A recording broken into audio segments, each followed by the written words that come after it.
But first of all, starting in chapter 5, the first thing that captures our attention are the angels. There are countless white-robed angels standing like living walls of pure white robes that rise and fall in circular rings reflecting the light of God. I mean, just that.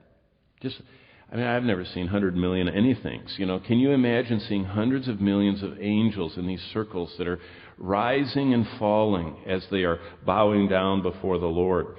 They rise and fall to the sounds of the four creatures that crisscross the expanse on the four corners of the throne. They move as one. They fall down on their faces as they speak the wonders of God's glory. Now that's what's in verse 11 of chapter 5. Revelation 5:11, I'll read it to you.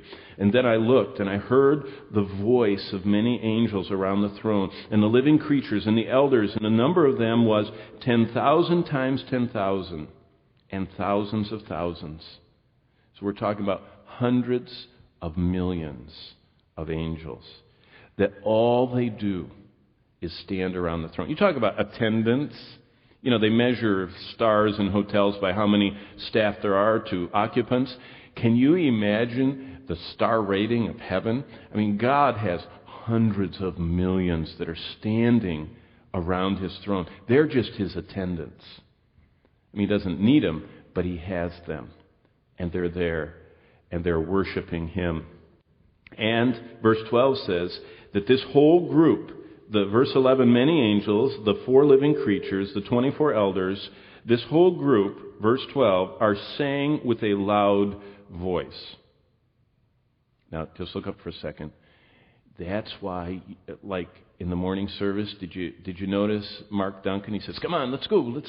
Did you see? A couple times he did that. I don't remember which service it was. You know what he was saying? He was saying, you're being a little quiet here.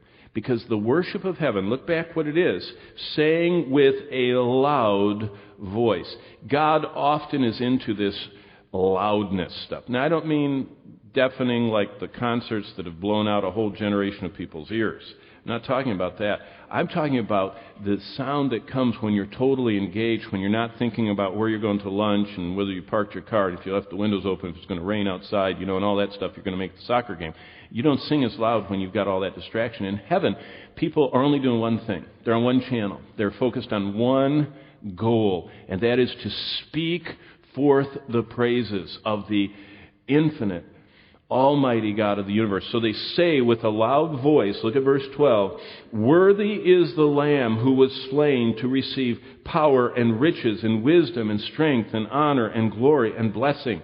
That chorus? That is a beautiful chorus. And that is what this innumerable multitude, this hundreds of millions with the redeemed, are going to be loudly saying to the Lord.